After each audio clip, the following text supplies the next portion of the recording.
नमो नमः। मैं हूं ममता ठाकुर और आपका बहुत बहुत स्वागत करती हूं हिंदी और संस्कृत के एकमात्र चैनल पर।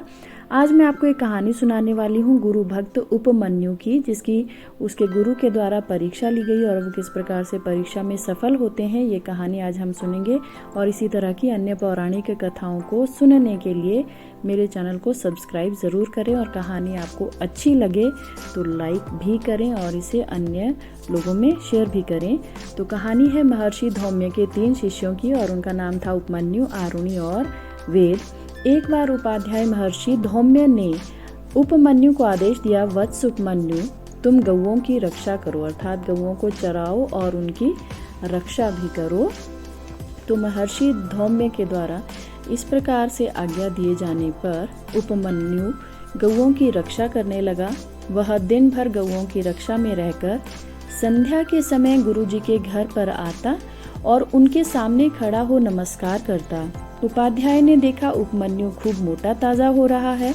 तब उन्होंने पूछा, बेटा उपमन्यु, तुम कैसे जीविका चलाते हो जिससे इतने अधिक हृष्ट पुष्ट हो रहे हो? हृष्ट पुष्ट अर्थात बहुत ताकतवर दिखने लगे हो, मोटे दिखने लगे हो। उपमन्यु ने उपाध्याय से कहा, गुरुदेव, मैं भिक्षा से जीवन निर्वाह करता हूँ। यह सुनकर उपाध्याय उपमन्यु से बोले, मुझे अर्पण किए बिना तुम्हें भिक्षा का अन्न अपने उपयोग में नहीं लाना चाहिए। उपमन्यु ने बहुत अच्छा कहकर उनकी आज्ञा स्वीकार कर ली। अब वह भिक्षा लाकर उपाध्याय को अर्पण करने लगा। उपाध्याय उपमन्यु से सारी भिक्षा ले लेते थे। उपमन्यु तथास्तु कहकर पुनः गौओं की रक्षा करता रहा। वह दिन भर गौओं की रक्षा में रहता और संध्या के समय पुनः गुरु के घर जाकर गुरु के सामने खड़ा हो नमस्कार करता।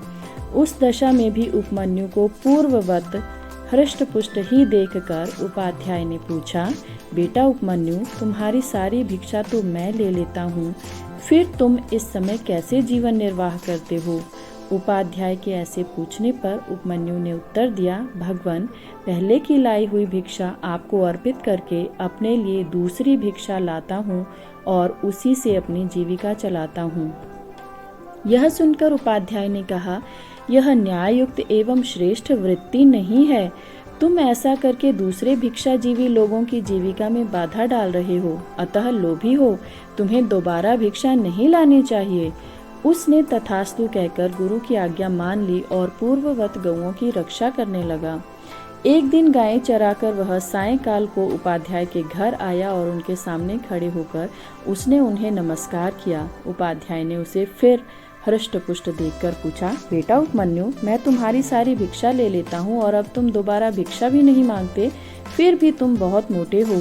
आजकल कैसे जीवन निर्वाह कर रहे हो?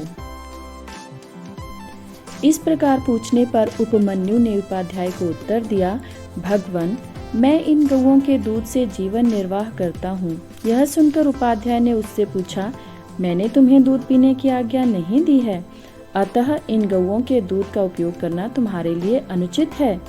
उपमन्यु ने बहुत अच्छा कहकर दूध ना पीने की भी प्रतिज्ञा कर ली और पूर्ववत गो पालन करता रहा। एक दिन गोचारण के पश्चात वह पुनः उपाध्याय के घर आया और उनके सामने खड़े होकर उन्हें नमस्कार किया। उपाध्याय ने अब भी उसे हृष्टपुष्ट ही देखकर पूछा, बेटा उपमन्यु, तुम भिक्षा का अन्न नहीं खाते, दोबारा भिक्षा भी नहीं मांगते और गौओं का दूध भी नहीं पीते, फिर भी बहुत मोटे हो। इस समय कैसे निर्वाह करते हो? इस प्रकार पूछने पर उसने उपाध्याय को उत्तर दिया, भगवान, यह बछड़े अपनी माता का दूध पीते समय जो फेन उगल देते हैं उसी को पी लेता हूँ। यह सुनकर उपाध्याय ने कहा, यह बछड़े उत्तम गुणों से युक्त हैं, अतः तुम पर दया करके बहुत सा फेन उगल देते होंगे, इसलिए तुम फेन पीकर इन सभी बछड़ों की जीविका में बाधा उपस्थित करते हो। अतः आज से फेन भी ना पिया करो। फेन होती है बछड़े दूध पीते समय जो झाग दूध की बनाते हैं, उसको फेन कहा जाता है। तो गुरुजी उसे फेन पीने से भी मना कर देते हैं। उपमन्यु ने बहुत अच्छा कहकर उसे ना पीने की प्रतिज्ञा कर ली और पूर्ववत गौओं की रक्षा करने लगा। इस प्रकार मना करने पर उपमन्यु न तो भिक्षा का अन्न खाता, न दोबारा भिक्षा लाता, न गायों का दूध पीता और न बछड़ों के फेन को ही उपयोग में लाता था।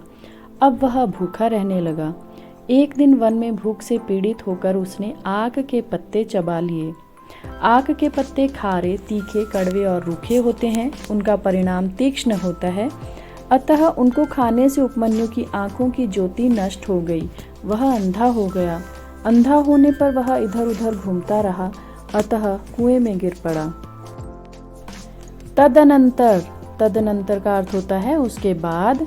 तो उसके बाद जब सूर्य देव के अस्त हो जाने पर भी उपमन्यु गुरु के घर पर नहीं आया, तो उपाध्याय ने शिष्यों से पूछा, उपमन्यु क्यों नहीं आया? वे बोले, वह तो गाय चराने के लिए वन में गया था। तब उपाध्याय ने कहा, मैंने उपमन्यु की जीविका के सभी मार्ग बंद कर दिए हैं, अतः निश्चय ही वह रूठ गया है। इसीलिए इतनी देर हो जाने पर भी वह नहीं आया, अतः हमें चलकर उसे खोजना चाहिए। ऐसा कहकर शिष्यों के साथ वन में जाकर उपाध्याय ने उसे बुलाने के लिए आवाज दी, उपमन्यु कहाँ हो वत्स, चले आओ। उसने उपाध्याय की बात सुनकर उच्च स्वर में उत्तर दिया, गुरुजी, मैं कुएं में गिर पड़ा हूँ। तब उपाध्याय ने उससे पूछा, वत्स, तुम कुएं में कैसे गिर गए? उसने उत्तर दिया, भगवान, मैं आक के पत्ते खाकर अंधा हो गया हूँ, इसलिए कुएं में गिर पड़ा।